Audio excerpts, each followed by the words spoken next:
This is Piazza Unità in Trieste, known for being the largest piazza in Italy that faces the sea. It's also the location for a multitude of public events, from concerts, performances, sports events, and last July a papal mass that I happened to stumble across after its conclusion.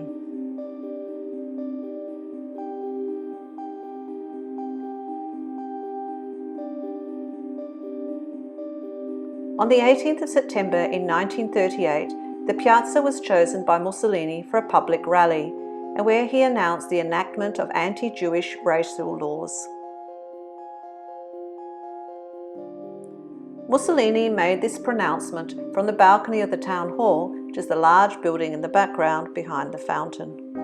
In recent years, I have discovered the plaque placed nearby. It's embedded in the pavers commemorating this event and stating that it's an indelible stain on the regime at the time and the Italian monarchy.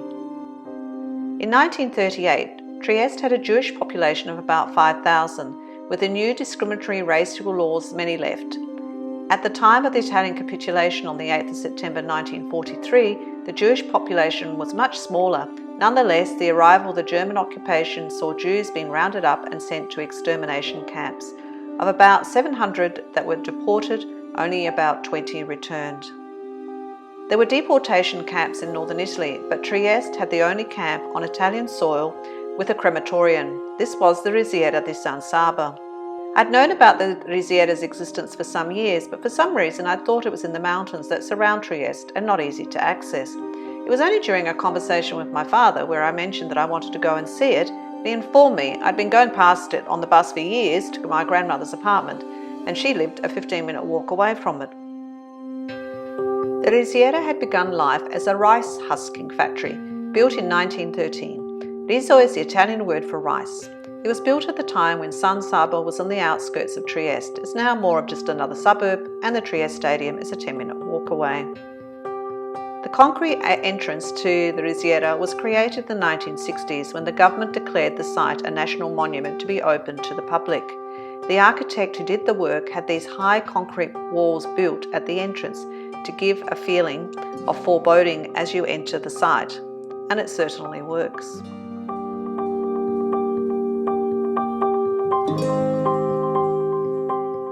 Initially, the prisoners were held at the Risiera. This is now the long-distance bus station and was the location of where prisoners were kept before being transported to various camps in Germany and Poland. It was the departure point for the first train to Auschwitz. The building is still called Silos, as it had been silos where grain was stored. It's right next to the old port and also the train station. In 2003, the 50th anniversary of the Italian capitulation and the beginning of German occupation, a plaque was placed on the building. It states, "From this station during the 20 months of German occupation 1943 to 1945 left the major part of the death transports direct from Italy to the Nazi extermination camps, to the perpetual memory of the victims. Between December 1943 and the spring of 1945, 159 trains departed from the silos for their final destination." Initially, the Risiera was used to imprison deportees who were later sent to camps. It was also used for storage for depositing victims' stolen belongings. By 1944, its use had changed and an incinerator was built. On April 4, 1944, the incinerators were put into use and the camp became a death camp. What you see now is the outline of the incinerator. The night of April the 20th and 30th of 1945, the fleeing Nazis blew up the incinerator and its chimney with dynamite. The outline can be seen in the wall, and then the size of the incinerator is marked by the pavers in the ground.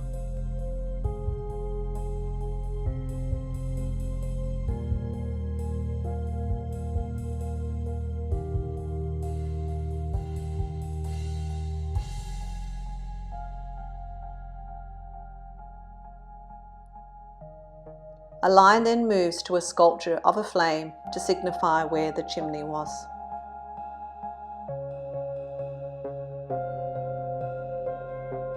Risiera has a museum section with information and some displays. The information is in Italian, Slovene and English.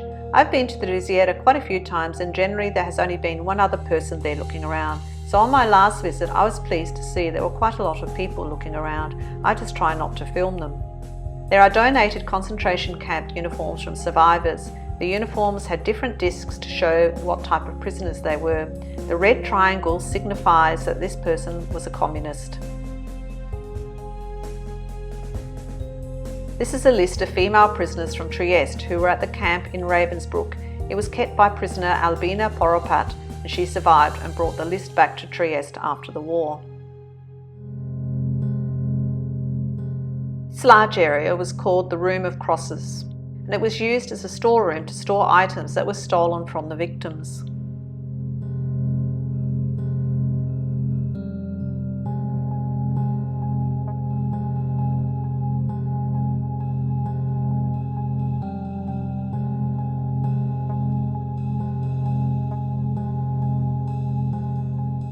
An eyewitness account of all the items that were stored here.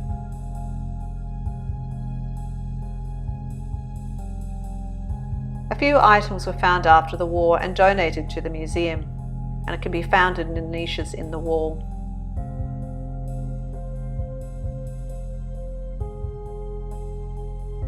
The cells. From the information that I've read, it said that they were for 6 to 8 prisoners. Well, we had a family friend who was imprisoned there. He refused to be conscripted into the German army and was imprisoned for military disobedience. In his recollection, there were 12 men in each cell, and there are 2 bunk beds.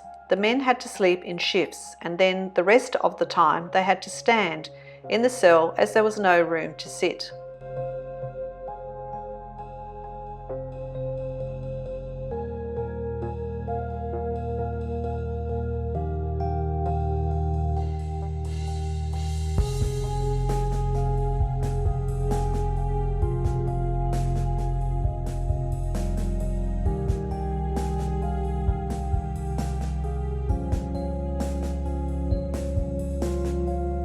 Looking inside, I can't imagine 12 men fitting. He lasted 3 weeks and then agreed to go into the army. He didn't spend too long in the military as the war had ended. He went on to have a long life and died at the age of 90. The vast majority of concentration camp prisoners were Jewish, but the Nazis also imprisoned Roma and Sinti people, the disabled, conscientious objectors, Jehovah's Witnesses, Freemasons, communists, Christian opposition, anti-Nazi resistance, as well as military disobedience. This is the death cell, where prisoners were kept before being taken to the crematorium. Some of them wrote their names and addresses on the walls, which can still be seen today. My most recent find from last year was on the school building in my local neighbourhood of Roiano. I never noticed it before, but there's a plaque there stating that the building housed prisoners who were held there for transportation, as the railway line is close by. There are more reminders in Trieste of the people who were sent and died in concentration camps. These reminders come in the form of Stolpersteine, small plaques on the ground. A German artist began creating these plaques in 1992 to commemorate the Roma and Sinti people who died in camps, and this initiative has now spread throughout Europe. The idea of these little plaques is to place the people whose names appear on them back in the neighbourhoods they were taken from, some from their homes, and one set I found in Trieste from their workplace. I do find them poignant, as generally they are on small side streets. I've come across them as I've gone down a side street to take a shortcut. In English, Stolperstein translates to stumbling stones, not as stumbling to trip over, but stumbling as you come across them and they make you stop and think. Local community groups research the people whose names go on the plaques. They are all stamped by hand and in the local language. When you wander around the part of this big wide world that is Europe, look down.